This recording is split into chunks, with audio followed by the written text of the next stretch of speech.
신명기 10장 12절에서 22절 말씀 제가 봉독합니다.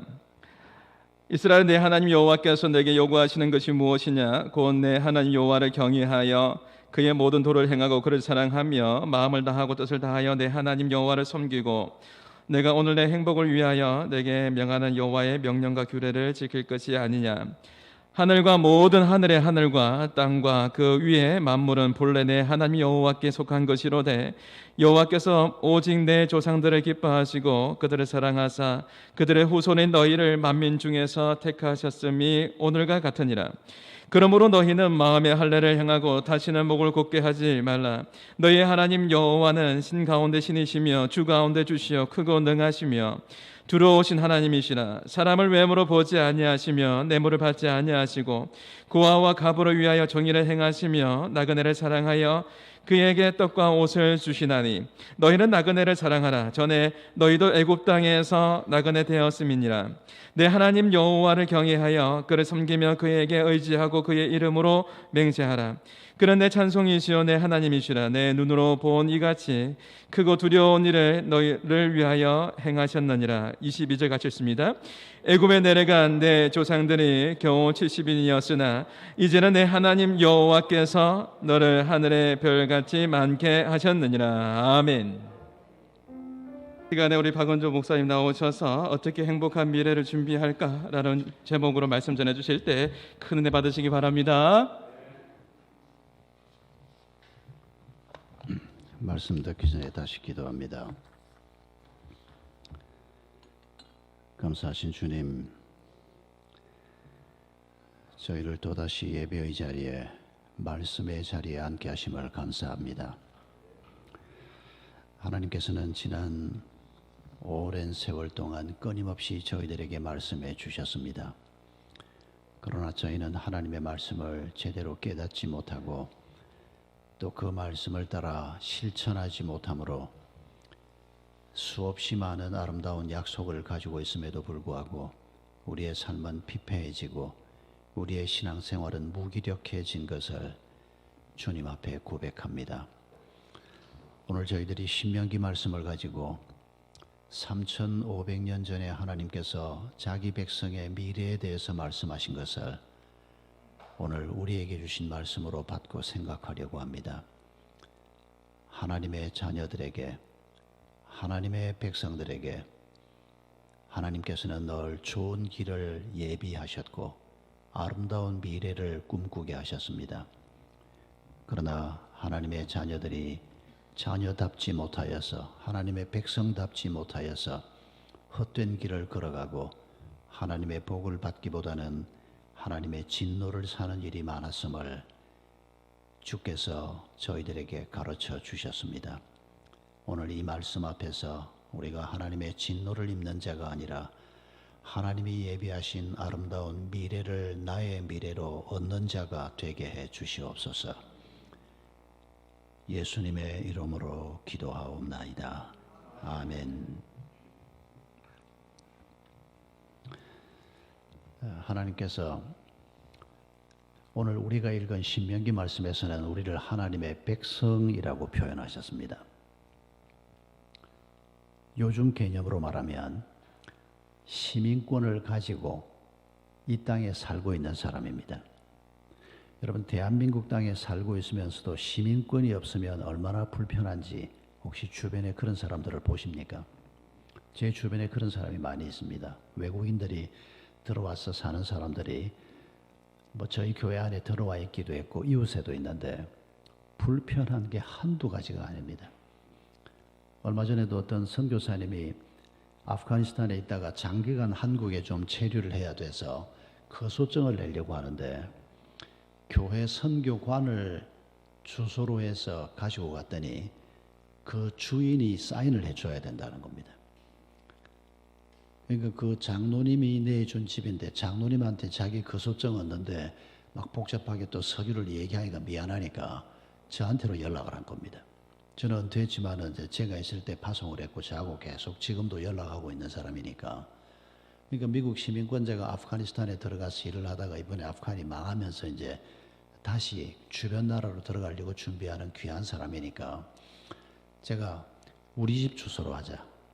그래서 우리 집 주소에다가 그 양반들 이름을 올리고 우리 집 주인 내가 그 사람들에게 이 사람은 우리 집에 동거자로 같이 사는 사람입니다.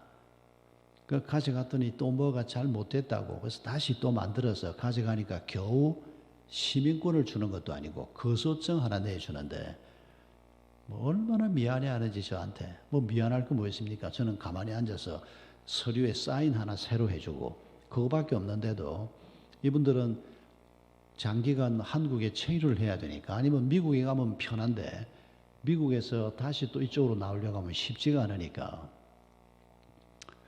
여러분 우리는 한국 사람으로 살고 있으니까 한국에서 편하게 살고 있는데도 그 편함이 뭔지 잘 누리지를 못합니다. 그런데 한국 백성이 아닌 사람이 와서 사는 걸 보면 그제서야 내가 많은 혜택을 누리고 살고 있구나라는 걸 알 수가 있습니다. 여러분 하나님께서 우리를 하나님의 백성이라고 얘기를 합니다. 그리고 그 나라의 왕은 하나님이라고 얘기합니다. 왕이신 그분이 자기 백성을 위해서 무엇을 하시는가? 하나님의 나라는 세상에 속한 나라가 아닙니다. 세상을 포함하고 있지만은 세상에 있는 나라는 아닙니다. 이 나라에 대해서 우리가 바르게 이해를 하고 하나님께서 말씀하시는 현실의 문제들 그리고 오늘 우리가 집중적으로 생각하려고 하는 미래의 문제들 이런 문제들에 대해서 하나님의 백성된 입장에서 한번 생각을 해보자는 겁니다. 여러분 지금 이 순간에 지금 예배를 드리고 있는 이 순간에 여러분이 여러분의 미래에 대해서 가지고 있는 생각이 뭡니까? 1년 후에, 3년 후에, 5년 후에 여러분의 장래가 어떻게 될 것이라고 생각하고 있습니까? 암담합니까? 아니면 그냥 모르겠습니까? 무슨 일이 벌어질지 어떻게 알아? 그게 당신의 생각입니까? 여러분 우리가 하나님의 백성이라면 하나님이 우리의 왕이십니다. 우리의 왕이신 그분이 우리의 미래에 대해서 뭐라고 얘기하는지를 우리가 안다면 내 미래는 암담하다. 천만의 말씀입니다. 내 미래는 깜깜하다. 누구도 모른다. 천만의 말씀입니다. 그 사람은 하나님의 백성이라고 말할 수가 없습니다. 하나님의 백성이라면 그렇게 말하는 사람이 아니라는 것입니다. 여러분 이 점을 우리가 신명기 말씀을 가지고 한번 생각해 보려고 합니다. 여러분 신명기 말씀 또 신명기 10장의 말씀을 받은 이스라엘 백성들은 역사적으로 지금부터 한 3,500년 전 사람들입니다. 아브라함은 4,000년 전 사람입니다. 아브라함은 우리 단군하고 한 300년 떨어져 있는 단군보다 조금 후 사람이고 아브라함이 기원전 2000년 사람이니까 그리고 아브라함으로부터 한 500년 지나서 이 신명기 말씀을 받은 이스라엘 백성들의 세대입니다. 지금부터 한 3,500년쯤 됩니다. 아니 3,500년, 4,000년 전 그때 얘기를 우리가 지금 또 해야 되냐 이렇게 생각하는 분들은 생각을 좀 넓히시기 바랍니다. 여러분 우리는 1,000년 전 그래도 까마득한 옛날이고 3,000년 전 그러면 생각할 필요도 없는 옛날처럼 생각합니다마는 하나님도 그렇게 보실까요? 여러분 지난 한 100년 동안에 우리 인류가 많이 발전을 했습니다. 특히 과학이 많이 발전을 했습니다. 이전 사람들은 시간이 뭔지를 몰랐습니다. 그런데 아인슈타인을 비롯해서 뛰어난 과학자들이 나와서 시간도 창조된 것이라는 것을 우리에게 알게 해 주었습니다. 여러분 우리가 지금 하루에 24시간 일주일이 100 몇십 시간 지금 우리가 살고 있는 이 시간이라고 하는 것이 지구만 벗어나도 없어지는 거 아시죠? 이제 그거 모르는 사람이 없습니다. 그런데 100년 전만 해도 이거 아는 사람이 아무도 없었습니다. 과학이 어떤 분들은 우리는 과학을 믿지 않는다. 과학보다는 하나님의 말씀을 믿는다. 이렇게 말하는 분들이 있는데 조심해서 해야 될 말입니다. 잘못된 과학도 있지만은 과학은 하나님이 만드신 자연 세계를 우리에게 설명해 주는 제대로만 된 과학이면, 과학이 발전되면 발전될수록 하나님의 뜻을 우리가 좀 더 잘 알고 하나님이 만드신 피조 세계를 좀 더 잘 알 수가 있습니다. 과학은 결코 성경의 적이 아닙니다. 여러분, 요새 과학자들이 이 과거와 현재, 미래 이런 시간의 문제를 다룰 때 믿음 없는 사람들이 아주 뛰어난 상상력을 발휘해서 인터스텔라 같은 최근에 나온 영화에서 감독이 물리학 공부를 몇 년 동안 하면서 그 영화를 만들었다고 하는데, 그분이 신자는 분명히 아닌 것 같습니다. 그런데도 그 영화 속에 보면 주인공이 과거와 현재를 동시에 볼 수 있는 방에 들어가는 장면이 나옵니다. 자기 딸이 10살일 때하고 자기 딸이 30살일 때하고 그게 동시에 한 방에서 커뮤니케이션이 가능한 이런 방에 들어가는 장면이 나옵니다. 상상도 할 수 없는 일이지만은 여러분, 과학자들이 이런 커뮤니케이션이 가능할 것을 생각하면서 영화에서 이런 장면을 지금 만들어내고 있습니다. 이게 머지않아서 현실이 되는 날이 올 거라, 아니 그 이상의 현실이 되는 날이 올 것이라고 저는 기대를 해봅니다만은, 여러분, 우리는 4000년 전 그러면 까마득한 옛날이라 그럴지 모르지만은 하나님은 하나님이 계신 자리에서 4000년 전과 3000년 전과 2000년 전과 지금 현재와 미래를 그냥 동시에 한번 눈 한번 석 돌리면 다 보이는 이런 자리에 계실 가능성이 굉장히 많습니다. 4000년, 3500년 전 얘기라고 해서 들을 게 없을 거다. 아닙니다. 하나님은 시간을 초월해 계시는 분입니다. 시간을 창조하신 분입니다. 그 하나님께서 우리에게 3500년 전에 기록한 걸 지금도 읽으라고 우리에게 주시는 이유가 있다는 겁니다. 이걸 무시하면 안 된다는 겁니다. 여러분, 이 말씀은 우리가 알고 있는 대로 이스라엘 백성들이 출애굽을 했습니다. 그리고 한 2년 가까운 시간을 시내산 기슭에 있으면서 하나님의 말씀을 받고 성막을 만들고 이런 작업을 합니다. 그리고는 한 2년쯤 됐을 때 이스라엘 백성들이 가나안 땅 입구까지 옵니다. 그때는 이미 성막을 만들어 놓았을 때입니다.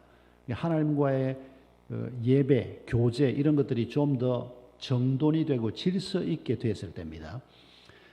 그러니까 출애굽한 지 한 2년쯤 됐을 때 가나안 입구 가데스바네아라고 하는 곳에 도착을 했습니다.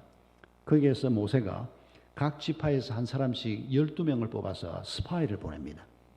가나안 땅을 40일 동안 정찰을 하고 난 다음에 돌아왔는데 이 사람들이 2사람, 10사람으로 보고가 나뉩니다. 10명은 뭐라고 보고를 하는 거 아니까 가서 40일 동안 땅을 둘러보았더니 땅이 참 좋다. 그런데 문제가 있다. 저기에 살고 있는 사람들이 거인들이다. 우리는 메뚜기 같은 존재다. 메뚜기가 어떻게 거인을 이길 수가 있겠느냐는 겁니다. 아무리 하나님이 약속한 땅이지만은 저 거인들을 메뚜기 같은 우리가 쳐서 이기는 것은 아예 불가능하다. 이렇게 보고를 합니다. 10명이 그렇게 보고를 합니다. 그런데 2명, 여호수아 갈렙 2사람은 뭐라고 보고합니까? 저기에 거인들이 살고 있지만은 그러나 하나님이 우리에게 저 땅을 주겠다고 약속하셨다. 우리가 올라가서 전투를 하면 우리가 저 땅을 차지할 수 있다. 2대 10으로 나뉩니다. 문제가 뭡니까?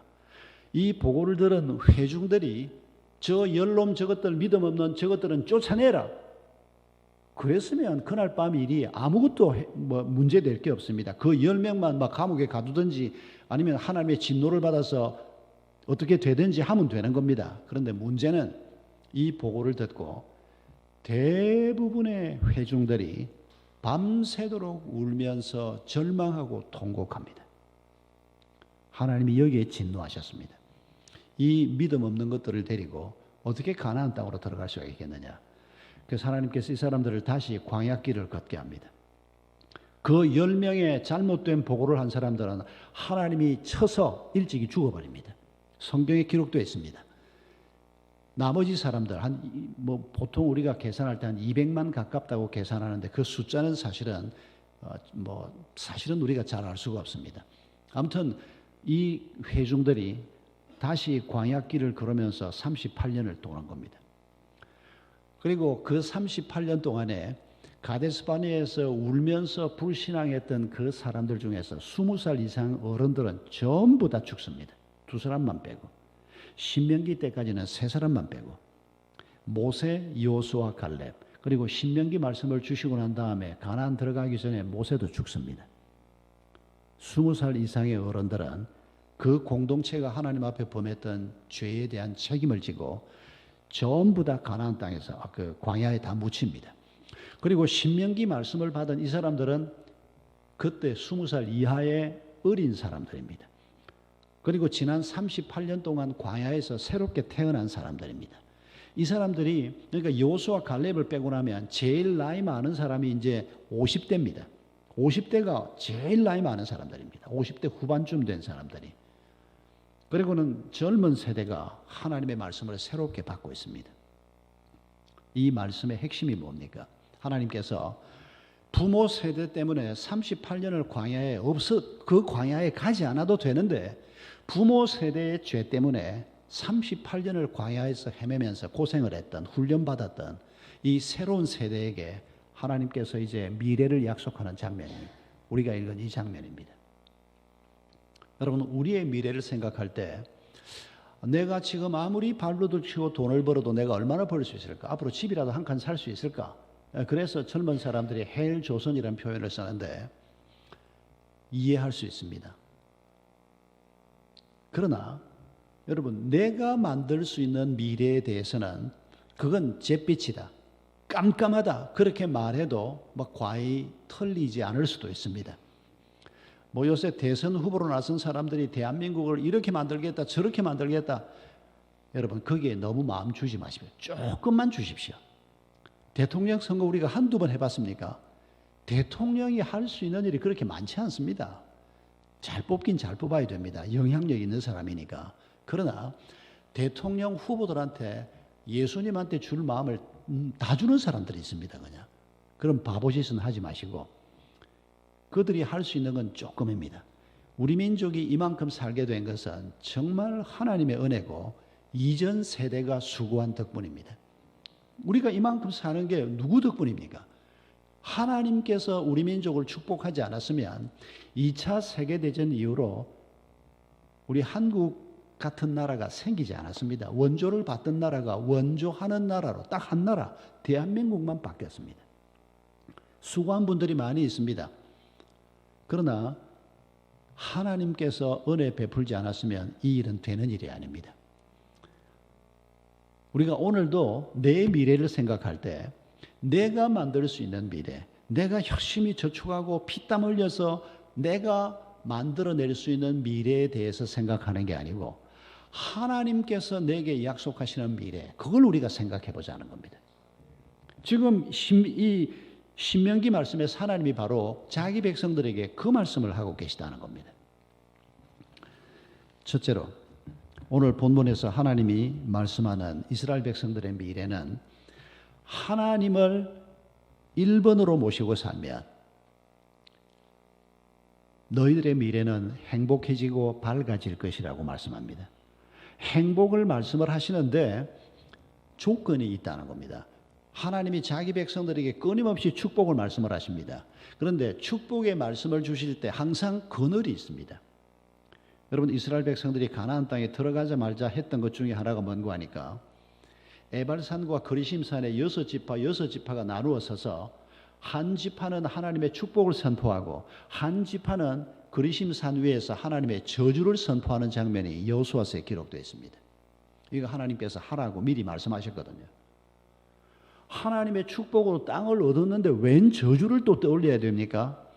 하나님이 말씀하셨는데 그 하나님의 말씀을 쫓아 길을 걸어가면 행복해지고 하나님의 은총을 입게 되는데 헛짓을 하면 우상을 섬기고 간음을 하고 도적질을 하고 약한 사람들을 압박을 가하고 하나님의 말씀에서 벗어나면 하나님의 진노가 임할 것이라는 겁니다. 축복과 저주는 항상 함께 따라다니는 동전의 양면 같은 것이라는 것을 잊지 마십시오. 그래서 여기에서 중요한 것은 하나님이 1번이어야 한다는 겁니다. 여러분 핸드폰에 1번이 누가 저장되어 있습니까? 와이프? 남편? 뭐 결혼한 사람이면 당연하겠죠. 여러분, 하나님이 내 삶의 1번이면 나의 미래는 저주가 아니고 축복이고, 나의 미래는 암담한 게 아니고 하나님이 쪼여주시는 햇빛으로 가득할 것이다. 그런데 오늘 본문에서는 13절에서 행복이라고 표현하고 있습니다. 말씀이 우리의 행복을 위해서 주신 것이라고 이렇게 말합니다. 내가 오늘 내 행복을 위해서 내게 명하는 여호와의 명령과 규례를 지킬 것이 아니냐. 하나님의 말씀이 우리를 행복하게 한다는 겁니다. 여러분, 이 말을 오해하면 안 됩니다. 하나님의 말씀이 나를 행복하게 한다라고 하는 이 말을 오해하는 분들 중에 전형적으로 이런 분들이 있습니다. 매일 하나님의 말씀을 읽는 겁니다. 좋은 설교 반복해서 듣고, 성경 읽고, 찬송 부르고, 하루에 밥 먹는 시간, 잠자는 시간을 빼고 나면 할 수 있는 대로 최대한의 시간을 말씀을 듣고 읽는 것으로 시간을 쓰는 이런 사람이 있습니다. 귀한 사람입니다. 그런데 이 사람에게 하나님이 약속하신 이 행복이 주어질까요? 조심하셔야 합니다, 여러분. 이런 사람에게 주어지는 게 아닙니다.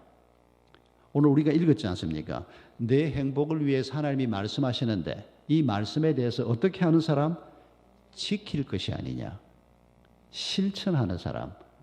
말씀을 듣기만 하면 그건 아무것도 아니라는 겁니다. 그 말씀을 따라 실천하는 사람. 이 사람이 하나님이 말씀하시는 행복이 자기 것이 된다는 겁니다. 여러분, 이건 그렇게 어려운 논리가 아니지 않습니까? 여러분, 우리가 건강을 가지고 생각해 보십시오. 제가 3년 반 전에 암 수술 받고 한 1년 정도 이제 건강 회복을 위해서 애를 썼습니다. 다행히 한 1년 만에 이전 상태로 회복이 됐는데, 성도들이 책 선물을 꽤 많이 줬습니다. 여러분, 건강을 잃어버린 사람이 건강을 회복하려고 하면 건강 비결 백서 같은 책을 한 100독쯤 하면 건강해집니까? 이 질문에 그렇고 말고 그렇게 말할 바보는 여기 아무도 없을 겁니다. 예, 좋은 전문가들의 도움이 필요합니다. 그러나 그 전문가들이 쓴 책이든 조언을 우리가 듣고 그 다음에 뭘 해야 됩니까? 실천해야 건강이 회복이 될 거 아닙니까? 다이어트를 하고 싶은데 이영자 비디오 테이프를 하루에 한 5시간씩 한 2달 보면 몸무게가 좀 줍니까? 그런 바보는 아무도 없습니다. 내가 직접 실행을 해야 건강을 얻고 살이 빠지고 일이 일어나는 겁니다. 그런데 왜 신앙생활을 하면서 이 점을 우리가 놓칩니까? 주일날 와서 설교 듣고 은혜 받고 목사님 감사합니다. 그러고는 집으로 돌아가는 사람이 꼭 하나님 안녕히 계십시오 그러고 가는 사람 같습니다. 그러고는 일주일 동안 성경 말씀은 머리에 떠오르지도 않고 돈을 벌고 쓰는 일이며 부부간의 일이며 자식을 키우는 일이며 그냥만 내 생각대로 내가 보기에 옳다고 생각되는 대로 그렇게 살다가 또 주일날 예배 와서 또 은혜 받았습니다. 그래도 주일이라도 와서 은혜 받았습니다 라고 하는 게 그래도 낫긴 낫습니다만은, 여러분, 이런 정도를 가지고는 우리의 미래가 탄탄해질 수가 없습니다. 하나님의 말씀을 들으면 하나님이 이렇게 가르치는구나. 그러면 우리 부부는 어떻게 살아야 되나? 자식은 어떻게 키워야 되나? 내가 사업은 어떻게 해야 되나? 내가 직장 생활은 어떻게 해야 되나? 날마다 하나님의 말씀 앞에서 고민하고 실천하는 사람, 이런 사람을 하나님이 축복하겠다고 말씀하는 겁니다. 왜 하나님의 말씀을 내가 이렇게 실천해야 합니까? 하나님이 1번이라고 믿기 때문입니다. 하나님이 최고의 전문가라고 우리가 믿기 때문입니다. 세상을 누가 만들었습니까? 하나님이요. 사람을 남자와 여자로 만든 분이 누굽니까? 하나님의 아이디어입니다. 결혼을 누가 제정하셨습니까? 하나님이요. 그러니까 하나님이 사람에 대해서 너무 잘 아시고 결혼에 대해서 너무 잘 아시고 우리에 대해서 너무 잘 아시는 겁니다. 그래서 하나님이 1번이다. 그러니까 1번이신 그분이 얘기하면 내가 예 하나님 그 말씀대로 내가 한번 해보겠습니다. 이런 사람이 복받을 사람이라는 겁니다. 세상에서 똑똑한 사람, 세상에서 공부 많이 한 사람 소용없습니다. 정말 소용없습니다. 제가 한 40년, 강남에서 17년, 분당에서 13년, 또 용인에 와서 한 10년, 그동안에 한 40여 년 수도권에서 목회를 해보면서 참 많은 사람들을 만났습니다. 똑똑하다는 사람도 많이 만나보고, 부자들도 만나보고, 재주 있는 사람도 만나보고, 끼 있는 사람도 만나보고, 막 별별 사람을 다 만났습니다. 가장 복 있는 사람이 누구라고요? 하나님의 1번으로 생각하는 사람. 그래서 그분이 말씀하면 허투루 듣지 않는 사람. 하나님이 전문가신데 그분이 얘야, 애는 그렇게 키우면 안 된다, 이렇게 말씀하실 때 그 말을 어떻게 우리가 함부로 듣겠습니까? 그러면 우리 아이들한테 문제가 생기는데. 제가 한 2달 전에 제 평생에 처음 받는 전화를 하나 받았습니다. 무슨 전화가 왔는고 하니까, 목사님, 저는 아무개 목사님이 목사님 전화번호를 주고 소개를 하고 목사님하고 통화를 한번 하라고 그래서 목사님한테 상담을 받으려고 어디에 살고 있는 아무개 목사입니다, 다른 교단 목사인데, 이렇게 저한테 전화가 온 겁니다. 이게 무슨 일로 저한테 전화를 주신 겁니까? 그러니까 내 후배 목사 하나가, 저하고 같이 아주 친한 후배 목사 하나가, 이 사람하고 꽤 가까운데 이 사람 교회가 땅을 사서 집을 지으려고 한다는 겁니다. 그 얘기를 듣고 내가 잘 아는 후배가 그 바로 우리 동네 근처에 있는 사람입니다. 당신 그거 하려고 하면 박 목사님하고 한번 통화를 해라. 박 목사님이 수도권 남부 지역에 땅을 꿰고 있다, 그냥. 뭐 분당에서 건축해서 10층짜리 건물 만들고 동백에 내려와서 8,000평 사고 판교에서 또 뭐를 하고, 이 수도권 남부는 박 목사가 땅 사고 집 짓고 하는 일 때문에, 학교 세우는 것 때문에 꿰고 있으니까 박 목사를 만나서 한번 얘기를 들어보고 상담을 받아라. 그래가지고 나한테 전화를 했다는 겁니다. 팩트는 맞습니다. 제가 분당에서, 판교에서, 그리고 이제 마지막은 동백에 내려와서 예배당 건물이 아니고 주로 학교 때문에 이제 땅 사고 집 짓고 하는 일을 열심히 하고 땅도 많이 보러 다녔습니다. 그러니까 그 후배가 보기에는 내가 목사지만은 이 수도권 남부, 왜 그런가 하니까 분당에서 학교를 시작했기 때문에 분당에서 20분 거리 안에 있는 땅을 수십 군데 조사를 하고 한 15년 동안 계속 돌다가 하나님이 용인의 땅을 주어서 용인에 정착을 하게 된 거거든요. 그러니까 목사들 중에서는 땅 얘기하면 제가 제법 압니다. 근데 제가 어디서 잘난 척을 했는지 이 친구가 저를 오해를 한 겁니다. 그래가지고 엉뚱한 소개를 해가지고 뭐 후배 목사가 다른 교단 목사라도 뭐 목사님 뭐 성경 말씀에 대해서, 영성에 대해서 이런 상담을 받겠다는 게 아니고 땅 사서 집 짓는 상담을 받겠다고. 제가 뭐를 한다고? 우리 장로님들이 했지 내가 했습니까 어디? 여러분, 우리가 집을 지을 때, 땅을 살 때 누구하고 의논합니까? 집 사봤다는 목사님한테? 천만의 말씀입니다. 전문가한테. 집을 설계 도면을 누구한테 부탁합니까? 전문가한테. 혹시 여러분 중에서 그럼에도 불구하고 혹시 땅 사서 집 지으려고 하는 분이 저하고 한번 의논하시겠습니까? 제가 무료로 상담해 드릴 테니까. 제가 안양 이쪽은 잘 모릅니다. 안양 분당 쪽에 붙은 안양은 많이 돌아다녀 봤는데 제가 설계 도면도 그려 드릴 수 있습니다. 무료로 그려 드릴게요. 제가 지금 우리 학교 한 3,500평 되는 건물 지을 때 시공하는 거 옆에서 계속 봤는데 시공도 제가 조금 해볼 수 있습니다. 무료로 해드릴게요. 저한테 아무도 안 올 겁니다. 제가 전문가 아닌 걸 다 아시기 때문입니다. 그래서 전문가한테 우리가 부탁을 하지 않습니까? 여러분, 우리가 인생을 살면서 역사를 우리가 바라보면서 이 모든 것의 첫 번째 전문가가 누구라고 당신은 생각하느냐는 겁니다. 그게 말씀에 대한 우리의 태도를 결정하는 겁니다. 하나님이 1번이십니다. 그러면 그분의 말씀을 듣는 겁니다. 왜 내가 하나님의 말씀을 듣지 않습니까? 못 믿기 때문입니다. 믿기만 한다면 왜 그 말씀을 안 듣겠습니까? 믿기만 한다면 그 말씀을 따라 길을 걸어가기만 하면 거기에 행복이 있고 하나님이 우리에게 주시는 모든 아름다운 것이 있는데 왜 그 말을 안 듣겠습니까? 결국은 우리가 믿지 못하기 때문에 듣지 못하는 겁니다. 여러분, 오늘 내가 어떤 상황 가운데 있는가 별로 중요하지 않습니다. 가장 열악한 상황에 있다고 해도 하나님께서는 우리를 고칠 수 있습니다. 하나님은 우리의 미래를 밝게 만들 수 있는 분입니다. 우리 자녀들의 미래를 밝게 만들 수 있는 분입니다. 여러분, 그 하나님을 1번으로 모시고자 하는 우리의 마음의 태도, 이거 있다면 우리의 미래는 행복과 광명으로 가득할 것입니다. 이걸 붙잡을 수 있길 바랍니다. 오늘 본문에서 두 번째로 말씀하시는 것은 14절에서 하나님이 이렇게 말씀하십니다. 하늘과 모든 하늘의 하늘과 땅과 그 위의 만물은 본래 내 하나님 여호와께 속한 것이다. 여러분, 지금 이스라엘 백성들이 모압 평야에 있습니다. 텐트를 치고 있습니다. 그런데 하나님이 지금 이 백성들에게 말씀을 주시면서, 얘들아, 저 앞에 저 들판을 바라보아라. 저 건너편에 산을 보아라. 저 위에 하늘을 봐라. 저 모든 게 다 내 것이다. 이렇게 말합니다. 여러분, 이게 무슨 뜻이겠습니까? 여러분, 성경을 소설 읽듯이 벌컥벌컥 읽으면 안 됩니다. 성경을 1년에 한 1독 정도 다독은 하되 반드시 함께 정독을 해야 합니다. 천천히 읽으면서 하나님, 이게 무슨 뜻입니까?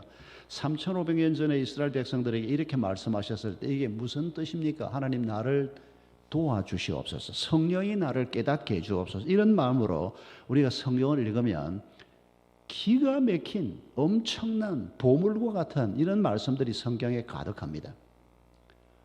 왜 하나님은 지금 아직 땅 한 평 받지 못하고 포도원 한 평 받지 못하고 아이들을 데리고 지금 이제 하나님이 약속하신 그 땅에 가서 살아볼 거라고 약속만 가지고 있는, 텐트에 살고 있는 이 백성들을 향해서, 얘들아, 너희 눈으로 보고 있는 이 모든 게 다 내 것이다. 하나님이 자기 백성들 앞에서 폼 잡으려고 이런 얘기를 하실까요? 하나님이 그렇게 쪼잔한 분이 아닙니다. 뭘 하나님이 자기 백성들 앞에서 이런 말로 폼을 잡겠다고 하시겠습니까? 여러분, 하나님이 이런 말씀을 하시는 것은 지금 약속을 바라보고 길을 가고 있는데 그 약속이 반드시 성취될 것이다. 네가 보고 있는 이 모든 게 다 내 것이다. 내가 다스리고 있다. 내가 통치하고 있다. 그래서 이 말씀을 지금 하고 있는 겁니다.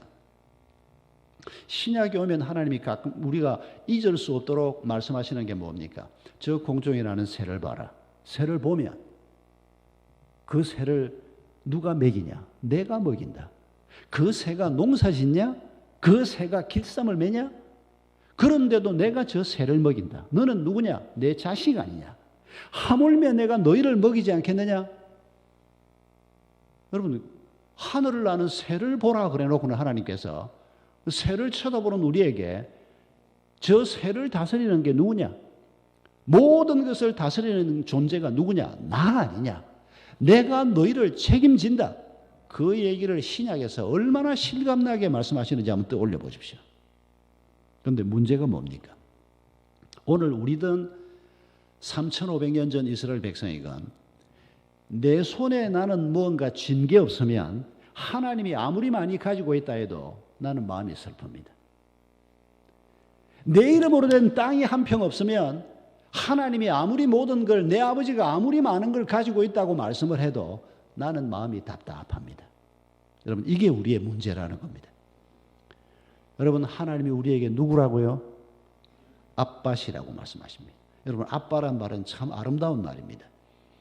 저는 제 아버지를 한 번도 아빠라고 부르지 못했습니다. 항상 아버님이었습니다.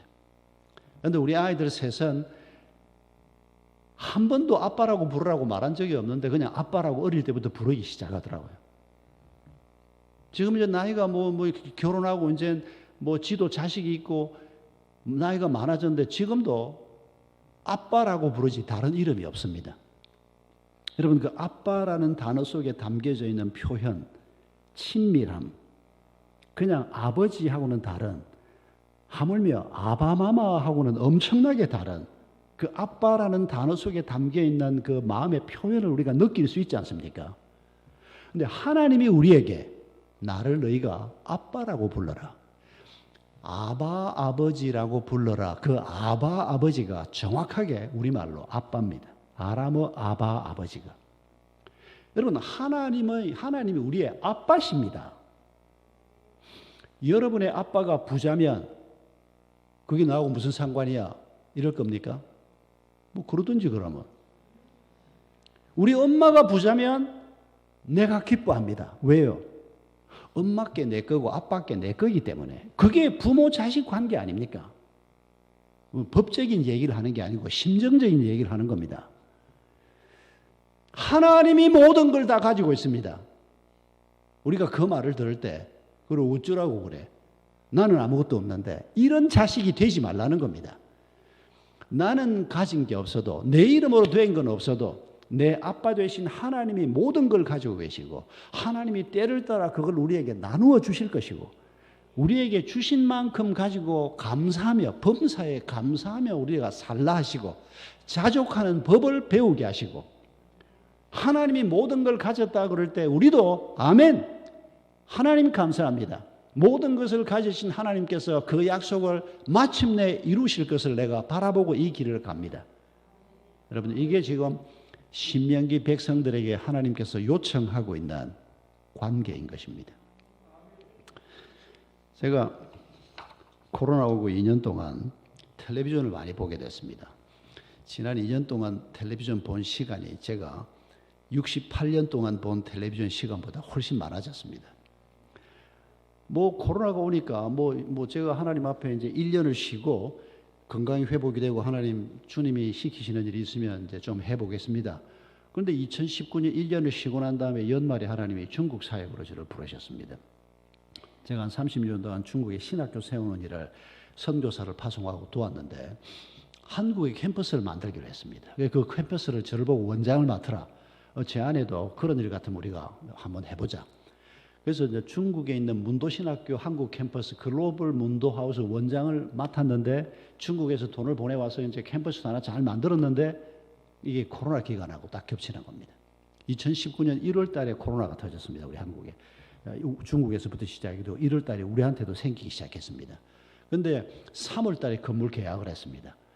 6월 달에 완공을 해서 입주를 했는데 코로나가 막 한창일 때였습니다. 지금까지 중국 학생들이 아무도 못 오고 있습니다. 그러니까 뭐 일을 좀 하나님 앞에 하려고 했는데도 지금 개점 휴업 상태로, 그래서 이제 텔레비전을 많이 보게 된 겁니다. 연속극도, 생전 못 보던 연속극도 제가 보고, 원더우먼, 여러분 중에도 보는 분이 있을 겁니다. 이한이가 또 믿음이 좋다 그래서 이한이가 나오는 거면 보려고 애를 쓰는데, 제가 쉬는 동안에 이제 미스터 트롯을 보게 됐습니다. 그런데 그 미스터 트롯 마지막 장면을 여러분에게 한번 떠올려 보게 하려고 하는 건데, 탑 7이 결정이 됐습니다. 3, 4, 5, 6, 7이 결정이 됐습니다. 1, 2위만 남겨놓았던 마지막 순간, 이게 이제 미스터 트롯의 맨 마지막 장면입니다. 김성주 아나운서가 임영웅하고 영탁이하고 둘을 세워놓고 이 둘 중에 하나가 이제 우승, 준우승입니다. 1등, 2등입니다. 최종 진은 하고 막 몇 번을 막 씨름을 하더니 임영웅 하는 그 순간 말입니다. 임영웅이 어쩌면 노래를 그렇게 기가 막히게, 제 완픽은 임영웅은 아닙니다. 저는 김호중이 완픽입니다. 임영웅이 노래도 참 좋긴 한데 임영웅 노래보다는 이상하게 저는 그쪽이 더 좋던데, 임영웅 그러길래 될 사람이 됐구나. 김호중이는 6등인가 됐습니다. 저도 박수를 쳤습니다. 임영웅은 눈물을 콱 쏟으면서 그 장면을 기쁘게 만드는데, 화면이 그 다음에 어디로 가는 거 하니까 두 여성을 비춥니다. 누굽니까?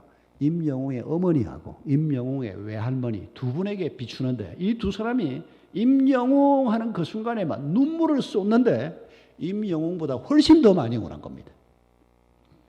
혼자서 아들을 키우면서, 영웅이가 3살 땐가 아버지가 돌아가셨다고 그랬죠. 재혼은 생각지도 않고 그 젊은 나이에 아들을 잘 키우겠다고 미장원 하면서 그 아들 하나만 바라보고 살았던 그 어머니가 무명 세월을 수도 없이 보냈던 아들이 우뚝 서는 걸 보니까 얼마나 마음이 좋았겠습니까? 그런 딸을 바라보면서 함께 살아왔던 외할머니가 그런 딸, 그런 외손주를 보니까 얼마나 마음이 좋았겠습니까? 여러분, 영웅이 엄마가 뭐 노래를 불렀습니까? 영웅이 할머니가 춤을 추었습니까? 아무것도 안 했습니다. 그냥 지켜보고만 있었습니다. 그런데 영웅이가 1등할 때 영웅이보다 더 좋아하는 이유가 뭡니까? 영웅이 일이 자기 일이기 때문입니다. 그게 부모 자식 관계입니다. 여러분, 하나님께서 얘들아, 이 모든 게 다 내 것이다.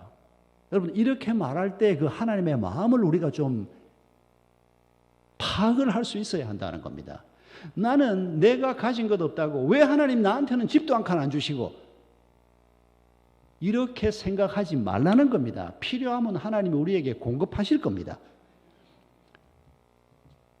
여러분, 하나님이 행하시는 모든 일을 바라볼 때 우리가 하나님 아빠 되신 그분과 같은 마음을 가지고 하나님이 이루어 가실 일들에 대한 기대를 가지고 내가 오늘 하루길을 걸어갈 때 우리의 미래는 축복의 미래가 될 수밖에 없다고 성경은 말씀하는 겁니다.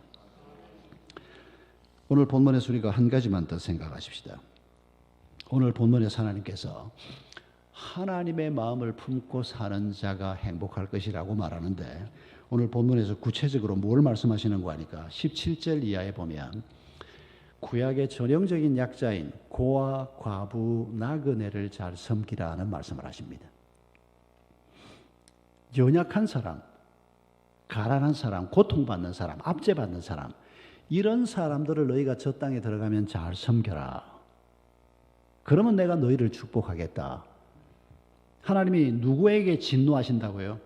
이 약자들을 돌보지 않고, 이 약자들을 짓밟고, 이 약자들을 멸시하고, 이 약자들을 함부로 대하는 사람을 하나님께서는 벌 주시겠다고 말합니다. 여러분, 구약에 이런 귀절이 얼마나 많이 나오는지 모릅니다. 잠언 3장 27절에 네 손에 베풀 힘이 있거든 마땅히 받을 자에게 베풀기를 아끼지 말며. 마땅히 받을 자가 누군가 하니까 빚쟁이가 아닙니다. 그 다음 귀절에 네게 남을 도와줄 힘이 있거든 이웃이 너를 도와달라고 찾아왔을 때 내일 다시 오라 그러지 말라는 겁니다. 아니, 지가 못 벌어가지고 지가 먹을 게 없어서 나한테 와서 도와달라 그러는데 왜 그 사람이 마땅히 받을 자라고 성경은 말합니까? 하나님이 보실 때는 그 사람이 무엇 때문에 지금 저렇게 가난해졌는지 모르지만은, 무엇 때문에 병들었는지 모르지만은, 하나님이 보실 때는 좀 있는 자식이 좀 없는 자식한테 마땅히 도와줘야 된다는 겁니다. 그래서 하나님이 지금 마땅히 받을 자에게 네가 도울 수 있는데도 내일 오라, 모레 도와주마, 생각해보자, 아니면 치워버리라, 이따위 짓 하지 말라는 겁니다. 여러분, 이런 귀절들이 구약 성경에 한두 귀절이 나오는 게 아닙니다. 잠언 14장 31절에 가난한 사람을 학대하는 자는 그를 지으신 이를 멸시하는 자요 궁핍한 사람을 불쌍히 여기는 자는 주를 공경하는 자니라. 하나님을 공경하고 싶으면 어떻게 해야 됩니까? 예배 열심히 드리면 됩니까? 물론 예배도 열심히 드려야죠. 그런데 하나님을 공경하는 사람이라고 하면 내 옆에 있는 가난한 자, 내 옆에 있는 병든 자, 내 옆에 있는 힘든 사람을 돕는 사람, 그 사람이 하나님을 공경하는 사람이라는 겁니다. 일주일 내내 살면서 내 옆에서 울고 있는 사람이 누군지, 배고픈 사람이 누군지 한번 거들떠 보지도 않고 주일날 교회 와서 하나님 한 주간 잘 살게 해주셔서 감사합니다, 그 기도를 하나님이 받으시겠냐는 겁니다. 여러분, 정신을 바짝 차리고 살라는 겁니다. 하나님께서 이 연약한 사람들을 어떻게 대하시는지를 우리에게 말씀하는 겁니다. 여러분, 우리가 내 주변에 힘들고 어려운 사람을 돕는 것은 내가 여유가 있으니까 좀 돕는다, 이런 얘기가 아닙니다. 하나님의 마음을 연습하는 겁니다. 하나님이 약자를 돕기를 원하시는 분이요, 내가 내 주변에 있는 연약한 사람을 도울 때 그게 바로 그 행위를 통해서 우리가 하나님의 마음을 연습하는 것이고 하나님과 연합하는 자가 되는 이런 장이라는 것을 우리가 잊지 말아야 합니다. 여러분, 구약 성경에서는 추수할 때 신명기 24장 19절을 보면 밭에서 곡식을 벨 때 좀 남겨놓으라는 겁니다. 싹 다 걷지 말라는 겁니다. 아니, 그 아까운 곡식을 싹 다 걷어와야지, 그러지 말라는 겁니다. 왜요? 그 동네의 가난한 사람들, 그 동네의 과부, 고아, 나그네 이런 사람들이 추수가 끝난 밭에 들어와서 주인들이 너그러워서 좀 남겨놓은 그걸 가지고 갈 수 있도록 좀 남겨놓으라는 겁니다. 싹 다 걷어서 자기가 나누어 줘도 될 텐데 하나님이 그런 방법을 택하지 않고 얻어먹는 사람들이 부끄럽지 않도록 얼마나 자상하게 말씀하고 있는지 모릅니다. 여러분, 마태복음 25장에 양과 염소 비유를 아시죠? 양과 염소 둘로 나누어 놓고 예수님이 뭐라고 얘기합니까? 내가 배고플 때 너희들이 먹을 것을 주었고 내가 목마를 때 내게 마실 것을 주었다. 우리가 언제 예수님한테 그런 걸 했습니까? 한 적이 없습니다. 너희 옆에 배고픈 자, 목마른 자, 고통당하는 자에게 너희가 한 것이 바로 내게 한 것이다. 양들에게 한 말입니다. 염소에게 하는 말은 반대입니다. 너희는 내가 배고플 때 먹을 거 준 적이 없다. 목마를 때 마실 거 준 적이 없다. 우리가 언제 그랬습니까? 주님이 목마르다 그러면 내가 집을 팔아서라도 내가 물탱크를 하나 가져오더라도 내가 했을 건데 이런 태도로 말을 하는데 여러분, 내 곁에 있는 고통받는 사람이 바로 예수님이라고 주님이 말씀하시는 겁니다. 우리 곁에 고통받고 있는 사람들 말입니다. 얼마나 많은지 모릅니다. 우리 아주 가까이에 힘든 사람도 있고 여러분 지금 전 세계 난민이 1억이 넘습니다. 공식적인 통계로도 6천만, 7천만이라고 하는데 사실은 그보다 훨씬 많습니다. 유엔이 그냥 어떤 통계는 6천만 난민, 7천만 난민 그러는데 여러분 옛날부터 지금도 나라도 없이 난민으로 살고 있는 쿠르드 민족 같은 민족은 거기에 포함 안 되어 있습니다. 엄청난 숫자가 있는데 거기 포함 안 된 사람들까지 대충 제가 아는 것만 포함시켜도 1억이 넘습니다. 얼마나 비참한지 모릅니다. 이분들을 돕기 위해서 애는 써보는데 이번에 우리 대한민국이 참 잘한 일이 아프간에서 우리를 도왔던 사람들 380명을 데리고 오면서 이 사람들을 난민이라고 하지 않고 기여자라고 그리고 한국에 데리고 와서 이 사람들이 앞으로 정착할 수 있도록 돕겠다. 어쩌면 대한민국 이런 생각을 다 했는지 모르겠습니다. 정말 저는 그 일을 보면서 아프가니스탄 선교를 하는 사람으로서 제가 아프간 선교회 회장입니다. 오랫동안 그 일을 하고 있는데 그 고통받는 민족, 아프간이 우리 한국하고 참 비슷한 데가 많습니다. 외침이 많았고 자존심은 강하고 아주 뚜렷한 문화를 가지고 있고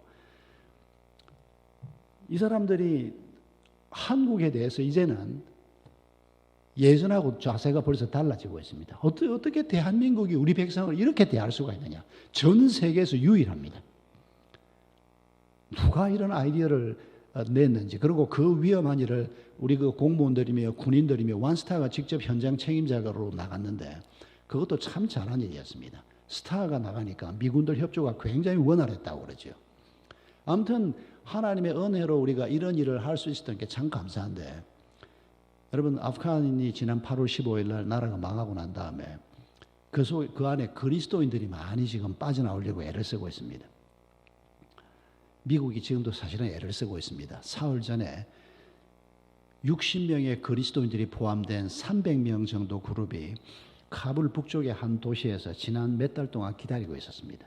미국이 비행기를 그 에임이라고 하는 도시 비행장에다가 5대를 갖다 대놓고 300명을 바로 싣고 나올 수 있도록 그 이상 싣고 나올 수 있도록 그런데 탈레반들이 허락을 하지 않아서 그 항공 사진을 제 책상 앞에 놓고 계속 그동안에 우리 동역자들이 함께 기도해 왔습니다. 그리고 안 되는 줄 알았습니다. 그런데 사흘 전에 연락이 왔는데 연락을 주는 그 순간에 비행기가 에임이라는 도시에서 떴고 300명이 타고 나왔고 그중에 60명이 우리 크리스찬들이고 그중에 2명이 우리 아프간 바이블 칼리지 학생이고 여학생 둘이가 그 60명을 이끌고 탔고 지금 아부다비로 가고 있다는 소식을 방금 받았습니다. 사흘 전에 그 연락이 왔습니다. 그게 가장 최근에 아프간을 탈출한 우리 믿음의 사람들의 소식입니다.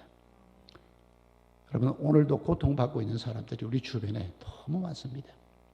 대한민국에도 있지만은 대한민국을 벗어나서도 얼마나 많은 사람들이 고통을 받고 있는지 모릅니다.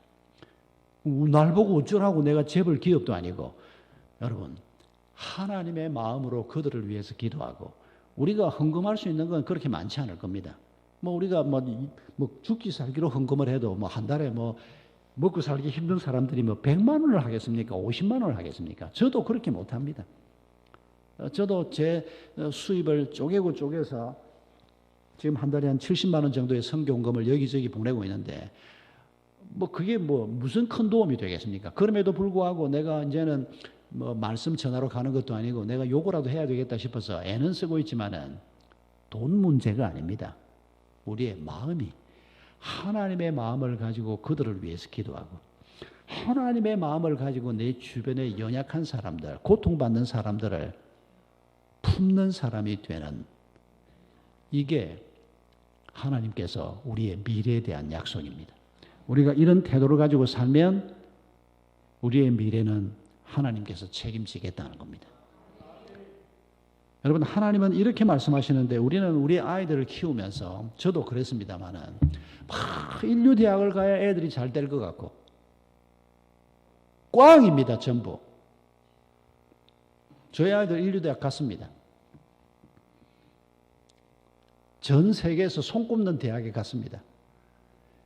저는 뭐 인류대학 보내려고 생각 안 했는데 뭐 제가 열심히 해서 가서 참 감사하다 했는데 그 아이들이 지금 사는 건 전혀 세상 길이 아닙니다. 그냥 뭐 제주도에 가서 뭘 하면서 사는데 제가 보기에는 제 큰딸이 지금 제주도에 시집가서 사는데 건사하게 잘 삽니다. 근데 돈을 많이 버는 건 아닙니다. 거기서 영어 선생하면서 사는데 일주일에 한 번씩 성마하러 가고 공예 배우고 테니스 레슨 받고 그러면서 지가 하고 싶은 시간에 일하고 남편은 카페하고 이러고 사는데 돈은 별로 못 버는데 어쨌거나 사는 건 근사하게 삽니다. 그래서 요새 갈등이 그겁니다. 세계에서 10위 안에 들어가는 손꼽는 대학을 나왔으면 걔가 어릴 때 그랬거든요. 아빠 은퇴하고 난 다음에 아빠 차를 벤츠로 사주겠다고. 그런데 벤츠는커녕 고물차도 하나 지금 사주기 형편이 안 됩니다. 세상적으로 말하면 아닙니다. 꽝입니다. 그런데 저는 아주 만족합니다. 우리 딸이 행복하거든요. 제주도에서 남편하고 함께 교회 출석하면서 믿음의 길을 걸으면서 자기가 살고 싶은 삶을 살고 있거든요. 여러분, 그게 하나님의 축복 아니겠습니까? 세상에서 우리가 무슨 욕심을 갖는 거, 그건 주를 위해서 하나님이 품게 한 욕심이면 품읍시다. 저도 은퇴하고 난 다음에 하나님이 중국 선교를 위해서 중국 교회를 위해서 섬겨라. 또 목회자와 선교사들의 은퇴 마을을 만들어라. 이거 제가 그 일은 하려고 하지 않았습니다. 그런데 우리 장로님이 작년 9월 달에 느닷없이 전화를 해가지고 목사님 갑자기 땅이 생겼습니다. 그런데 땅이 생기고 생각하니까 목사님이 10년 전에 선교사 은퇴마을 만들자 그랬는데 그게 딱 생각이 났습니다. 목사님 여기에 그거 해야 될 것 같습니다. 여러분, 이거 제가 해야 되겠습니까? 안 해야 되겠습니까? 제가 10년 전에 한 말 때문에 우리 장로님이 그걸 지금 땅을 내놓겠다는데, 그래서 제가 두 말 하지 않고 제가 직접 다 하는 건 아니니까 선교사들 몇 사람하고 붙여서 지금 광주 퇴촌에 100가구 목회자 선교사 은퇴하고 들어와서 살 100가구 혹은 또 선교사들의 그 임시 거처로 지금 그거 만드는 일을 시작을 했는데, 여러분, 이게 그냥 하나님께서 하라고 하니까 하는데 굉장한 기대감이 생깁니다. 우리 집사람은 가끔 걱정을 합니다. 그거 다 하려고 하면 100억이 들 건데, 아니면 날 보고 하나님이 100억을 벌어오라는 게 아니지 않습니까?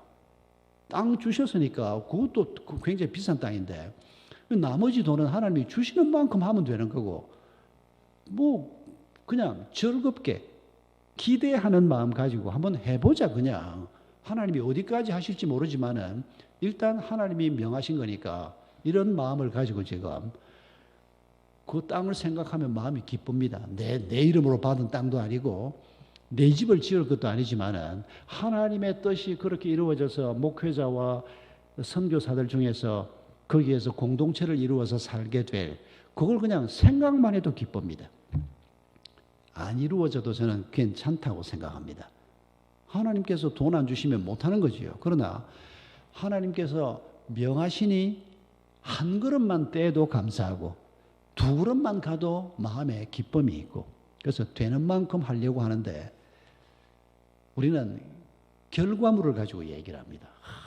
우리 친구들도 요새 이제 만나면, 우리 윤 목사님도 여기 앉아 있습니다만은, 우리 이 목사 장인 윤 목사하고는 72년에 만났으니까 지금 이제 만 50년 됐습니다. 대학 1학년 때 우리가 같이 입학을 했는데, 우리 윤 목사는 건강 관리를 시원찮게 해가지고 저보다 먼저 은퇴했습니다. 나이는 나하고 동갑인데. 그런데 나도 시원찮게 해가지고 암 오는 건 열심히 운동을 해도 소용이 없더라고요.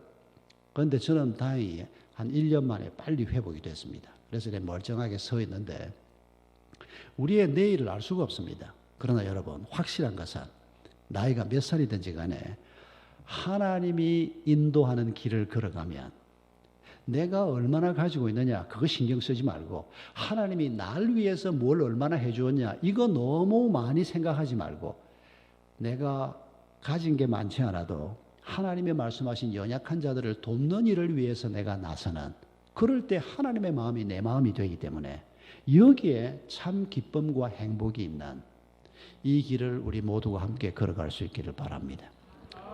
우리 한마음교회 모든 성도들이 바로 이런 믿음 가지고 우리의 길을 걸어간다면 우리가 오늘 어떤 상황이 있든지 걱정할 일이 없을 것입니다. 하나님께서 분명히 책임지실 것이기 때문입니다. 우리 함께 기도하십시다. 이 시간에 한 1분 정도만 먼저 하나님 앞에 감사의 기도를 드립시다. 우리의 미래를 책임지겠다고 하는, 행복하게 하겠다고 하는 이 하나님의 말씀에 감사하십시다. 그리고 회개하십시다. 하나님의 약속을 바라보고 사는 게 아니라 내 힘으로, 돈의 힘으로 세상에서 내가 확보할 수 있는 무엇을 가지고 내 미래를 준비하려고 했던 것을 회개하십시다. 그리고 간구하십시다. 하나님이 영원토록 내 삶에서 1번이 되게 해 주옵소서. 하나님의 마음을 가지고 살게 해 주옵소서. 우리 함께 기도하겠습니다. 감사하신 주님, 주님, 주의 도우심을 감사합니다. 주님 붙들어 주시옵소서. 주님, 주의 자비와 긍휼을 사랑하는 모든 성도들에게 허락해 주시옵소서.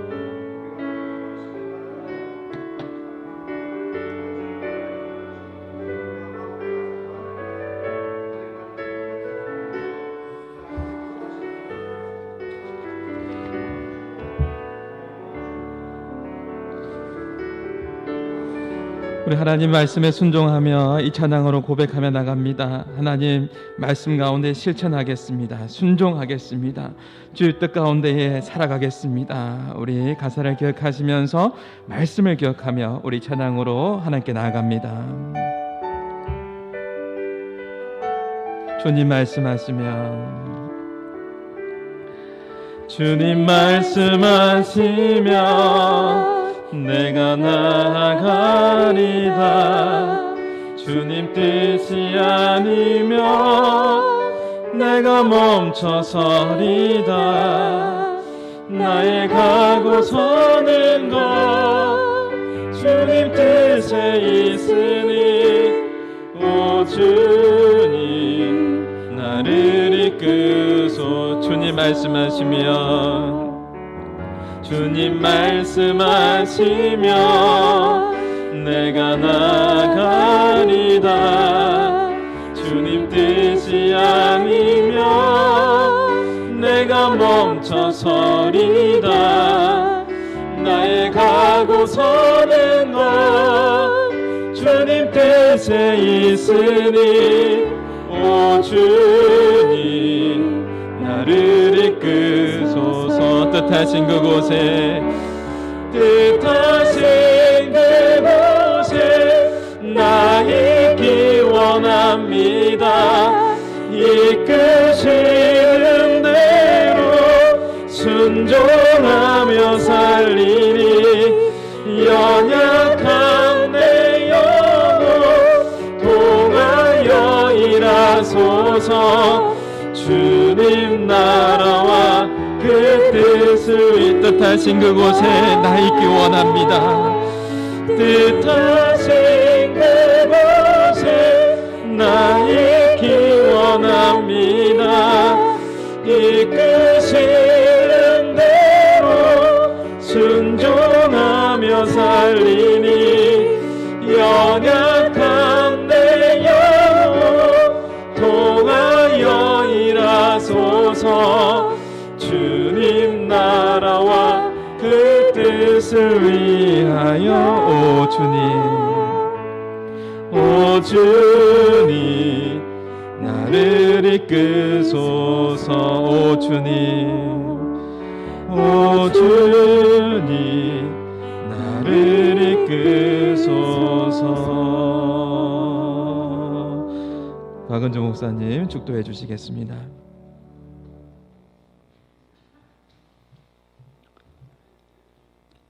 우리 주 예수 그리스도의 크신 은혜와 아버지 하나님의 지극히 크신 사랑하심과 성령 하나님의 임재하심과 치유하심과 충만케 하심이 하나님의 약속과 하나님의 말씀을 붙들고 하나님이 공급하실 행복과 영광과 거룩함을 덧입기를 바라며 미래에 대한 두려움을 떨쳐버리고 성도의 길을 가기를 소원하는 사랑하는 모든 주의 자녀들 머리머리 위에와 주께서 피로 값주고 세우신 한마음교회에 소속된 모든 주의 자녀들 위에, 저들의 자녀들과 저들의 후손들 위에 영원토록 함께 하옵시기를 간절히 축원하옵나이다. 아멘.